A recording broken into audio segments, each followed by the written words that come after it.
when Ford lost their minds and built the perfect station wagon.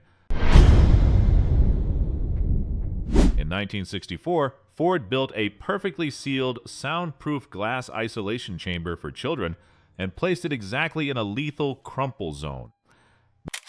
A practical dream car for the suburban family, they engineered an unregulated rolling loophole so radical, it practically forced the creation of modern safety laws just to kill it.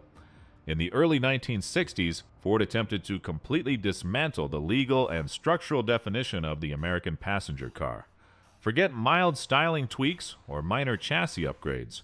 The Ford Aurora was a full-scale mechanical rebellion. Displayed front and center at the New York World's Fair, it was not a passive showpiece, it was actively probing the limits of automotive engineering.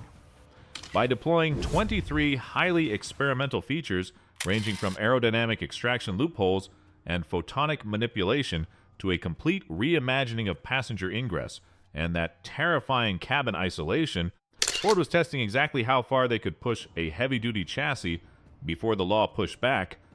Today, we are opening the forensic file on the Ford Aurora. Before we tear down the engineering secrets hidden inside this outlawed estate, hit that subscribe button, turn on notifications, and let us examine the evidence. Between 1950 and 1962, Ford engaged in a massive material deception. The iconic Woody wagon, largely assumed to be a symbol of innocent post-war affluence, was actually structurally flawed. Real birch and maple framing were not just high maintenance, they were dynamic structural liabilities highly susceptible to weather-induced rot. To maintain the illusion of elite prestige without the catastrophic mechanical failure, Ford executed a calculated simulation. By the 1962 Country Squire benchmark, the wood was gone. Underneath was a rigid all-steel unibody cloaked in advanced synthetics, 3M di-NOC vinyl film, and fiberglass moldings mimicking timber. It was a fake engineered for survival. But cloaking 4,500 pounds of steel in faux wood created a massive weight penalty. To propel this heavy-duty mass across the newly constructed interstate system, Ford could not rely on standard passenger car blocks. They dropped in the massive liquid-cooled 390 cubic inch 6.4-liter FE Series V8, while standard European family sedans of the era were struggling to produce a mere 60 horsepower. Ford's FE block was detonating with 300 horsepower and a brutal 427 pound-feet of torque. Launching this 2-ton Leviathan from 0 to 60 in just 10 seconds paired with a plus 70 ride comfort index, this was not a suburban grocery getter. It was a high-performance, large displacement land yacht actively hiding its raw ballistic capability behind a sheet of brown plastic. If you grew up riding in American station wagons, you probably remember the legendary Ford Magic Doorgate. Introduced in 1966, it was the ultimate suburban party trick, a tailgate that could either fold down flat for cargo or swing wide open like a conventional door for easy access. But what Ford marketed to families as pure convenience was actually born out of a strict mechanical necessity. To make the side swing action work, the heavy power retractable rear window had to be fully rolled down into the gate first. This was not just a quirky design choice, it was a mandatory structural lockout mechanism. If you swung that heavy steel door open on its lateral hinges while the massive glass pane was still rolled up, the sheer torsional stress would have instantly shattered the window. Ford's engineers successfully disguised a critical safety fail-safe as a luxury feature. This clever manipulation of space laid the groundwork for one of the 1964 Aurora's most famous and frankly most shocking ideas, the rear romper room. Ford's pitch was simple, long family road trips did not have to be chaotic. Their solution? Put the kids in their own perfectly sealed sound-isolated compartment at the extreme rear of the vehicle, complete with rear-facing seats and a power-operated glass divider so parents could drive in total peace. It sounds like a dream for tired parents, but strip away the marketing and the physical reality is terrifying. Built in the brief, unregulated era just before the creation of the NHTSA, this adventure space was essentially a terminal crumple zone, with zero structural roll cage reinforcement, no energy-absorbing bumpers, and absolutely no seat belts. This soundproof playroom was positioned at the exact point of impact for a high-speed rear-end collision. It was an unprotected glass box disguised as a family oasis. When Ford's vice president of styling, Gene Bourdonnais, pulled the cover off the Aurora at the 1964 New York World's Fair, he made a bold declaration. This was not just another family hauler, it was the end of modified passenger cars. Ford was proposing a completely independent engineering foundation. And the moment you looked at the front end, you could see them breaking the rules. If you look at a standard 64 Country Squire, you see a massive drag-heavy front grille designed to force-feed air into a gigantic radiator. The Aurora, however, utilized a clever mechanical loophole called the Arrowhead cooling system.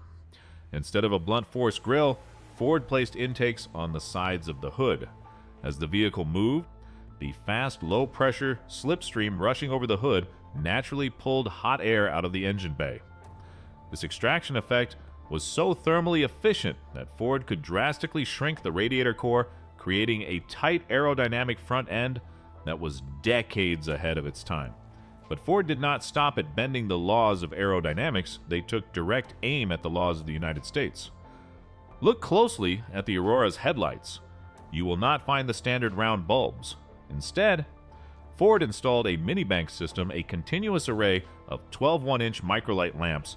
This sounds like standard modern design today, but in 1964, it was a blatant provocation. At the time, the auto industry was strictly governed by rigid federal mandates that explicitly required either two 7-inch or 4 5.75-inch sealed beam bulbs. Nothing else was street legal. By installing this variable output, high redundancy light bank, Ford was not just showing off a neat futuristic feature, they were issuing a direct, unapologetic challenge to the federal government's legal definition of automotive illumination. The driver's seat of the Aurora was not just a place to sit. Ford explicitly named it the command post. And it was not corporate hyperbole. Ford stripped out the traditional steering wheel and replaced it with a powered steering bar, essentially an aerospace yoke. Right next to it sat a mechanical position indicator, a brilliant analog precursor to the modern GPS navigating system.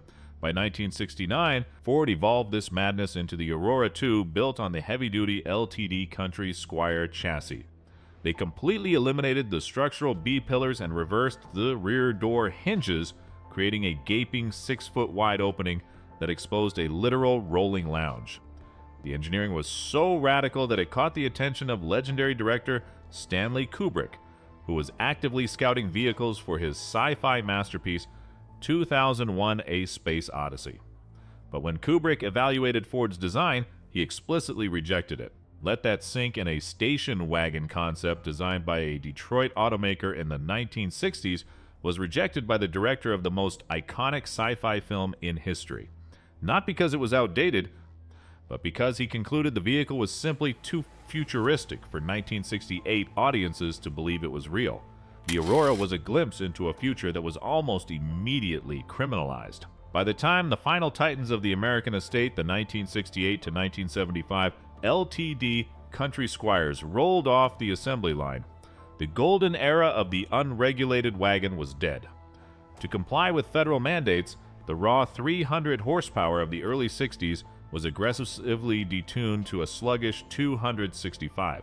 Ford was forced to inflate their engine blocks to a massive 400 cubic inches, not for speed, but simply to generate enough baseline torque to haul the immense dead weight of newly mandated 5-mile-per-hour safety bumpers and restrictive emission controls. Ultimately, Ford's lounge on wheels did not fail in the free market. It was outlawed. Federal crash survivability standards and rigid structural packaging requirements made the rolling living room physically and legally impossible to build. But the Aurora's DNA did not just vanish. It bypassed the station wagon segment entirely. That relentless consumer demand for an unregulated mobile living space mutated into the booming custom van craze of the 1970s and eventually evolved into the massive heavy-duty luxury SUVs dominating our roads today. The perfect station wagon was killed by compliance, but its loophole survived. Was this a rolling death trap or the ultimate road trip machine? Drop your verdict in the comments, hit subscribe for more automotive investigations, and I will see you next time.